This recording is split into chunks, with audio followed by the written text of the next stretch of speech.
व्यक्ति के प्रत्येक कर्म पर ईश्वर की नजर रहती है।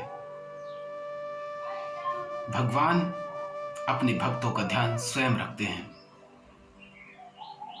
हरे कृष्ण दोस्तों, मैं हिमेश नागर। मैं आज आपको जो प्रसंग बताने जा रहा हूं वह पंजाब की एक सच्ची घटना पर आधारित है। दोस्तों, पंजाब के एक होशियारपुर डिस्ट्रिक्ट में एक दर्जी रहते थे।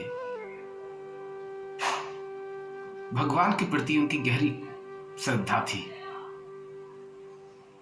हर समय वो ईश्वर का गुणगान करते रहते थे, उनका नाम जप करते रहते थे।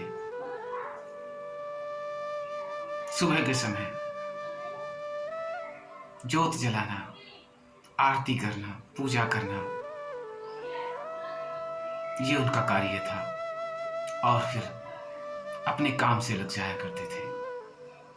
उनके पास एक कपड़ा सिलने की मशीन थी जिस पर वो कपड़ा सिलते थे और अपने परिवार का पालन करते थे। भगवान के प्रति उनकी गहरी आस्था थी। वो कपड़ा सिलते हुए, अपना काम करते हुए भगवान के नाम का जप किया करते रहते थे। हर समय उनके अंदर ईश्वर का जप ही चलता रहता था। भगवान नाम का जप करते करते उनका अंतःकरण पवित्र हो जाता है, वो निर्मल हो जाते हैं।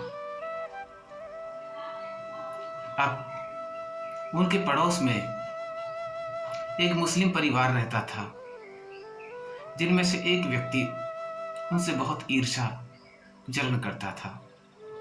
वो देखता था उन्हें कि वो जब भी मशीन चलाते रहते थे, हर वक्त भगवान नाम का जप करते रहते थे। तो उन्होंने एक तरकीब लगाई। उन्होंने कहा कि इनकी मशीन चलने से मेरे घर में शोर आता है और मेरी नींद टूट जाती है, मैं अच्छे से सो नहीं पाता हूं।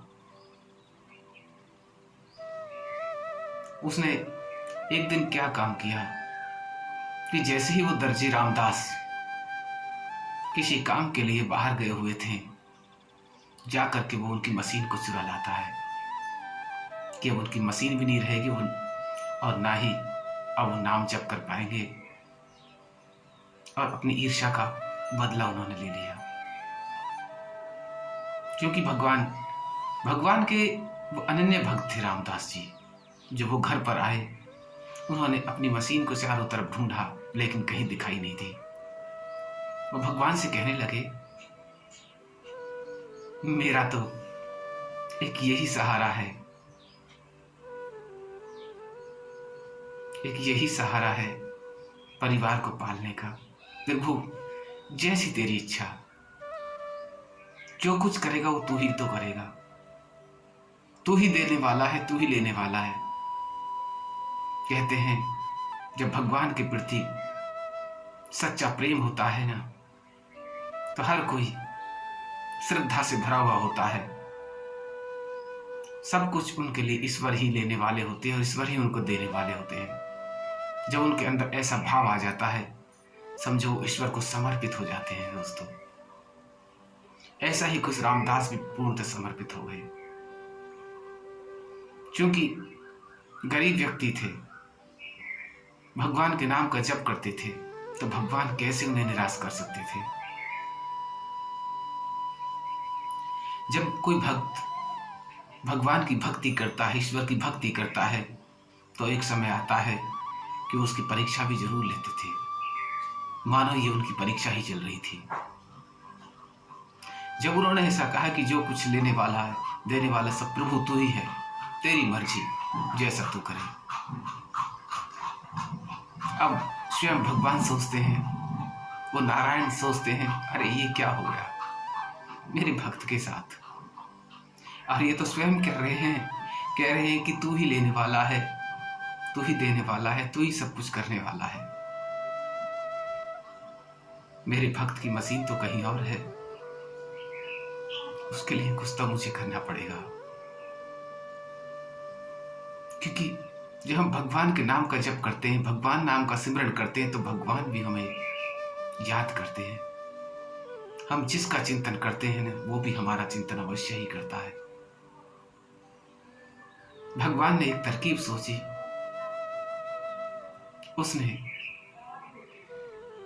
वो मुस्लिम परिवार का जो व्यक्ति था, जब वो सुबह को उठा तो उसके एक हाथ में फोड़ा निकला हुआ था। फोड़ा बहुत जबरदस्त था। वो जाकर के डॉक्टर के पास गया, डॉक्टर को दिखाया।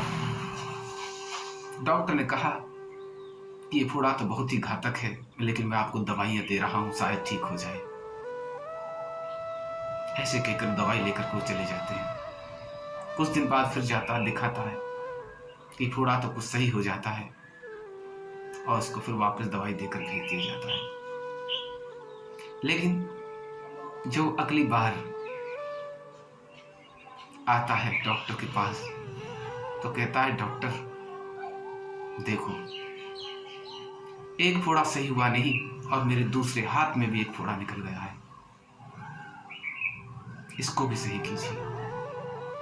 डॉक्टर के मन में एक विचार आता है, वो सोचते हैं, उनके मन में कुछ संदेश आता है।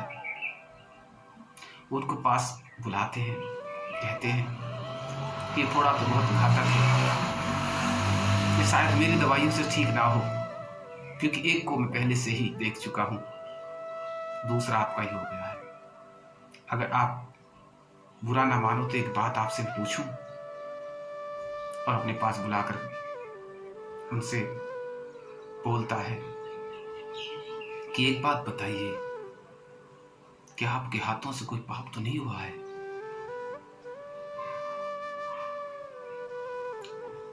कई बार उससे पूछा जाता है कि ऐसे एक हाथ के बाद दूसरे में फोड़ा निकलता, ये सहयोग नहीं है। आपने कोई ऐसा कार्य तो नहीं किया है जिससे किसी व्यक्ति का दिल दुखा हो, किसी की आत्मा को कष्ट पहुंचा हो। पहले तो वो मुस्लिम व्यक्ति आनाकानी करता है, लेकिन फिर बाद में कहता है कि हाँ, मुझसे हुआ है। मैं एक दर्जे की मशीन चुरा लाया था, और अपनी सारी कहानी वो बता देता है। तब डॉक्टर कहता है कि उस अल्लाह ताला से प्रार्थना करो कि आपके गुनाहों को माफ करे, और इस मशीन को उसके घर पे ही रखाना, पहुंचवा देना, और ईश्वर से प्रार्थना करना कि शायद आपका ये फोड़े ठीक हो जाए। ऐसे कहकर डॉक्टर उन्हें वापस भेज देता है। वो वापस जा करके वो व्यक्ति रामदास के घर उस मशीन को पहुंचा देता है, और जैसे ही पहुंचाकर वो घर आता है तो आश्चर्य में पड़ जाता है। वो क्या देखता है, उसके दोनों हाथों से फोड़े गायब हो चुके हैं। तब उसे यकीन हो जाता है कि व्यक्ति जो भी कार्य करता है, वे जो भी कर्म करता है, ईश्वर की उस पर नजर होती है, और ईश्वर अपने भक्तों की स्वयं रक्षा करते हैं, उनका ध्यान रखते हैं, उनका ख्याल रखते हैं। इसलिए हम जिसका भी चिंतन करते, वो भी हमारा चिंतन अवश्य ही करता है। अगर कहीं दुख आ रहा है, कहीं कष्ट आ रहा है, तो हमारी श्रद्धा में कमी है, हमारे विश्वास में कमी है। आपको जरूरत है आपके विश्वास को मजबूत करने की। जिस दिन आपका विश्वास मजबूत हो जाता है, ईश्वर आपके पास होते हैं। भगवान को ढूंढने के लिए कहीं बाहर जाने की आवश्यकता नहीं है, वो स्वयं आपके अंदर छिपे हुए हैं। बस जरूरत है तो उसे खोजने की।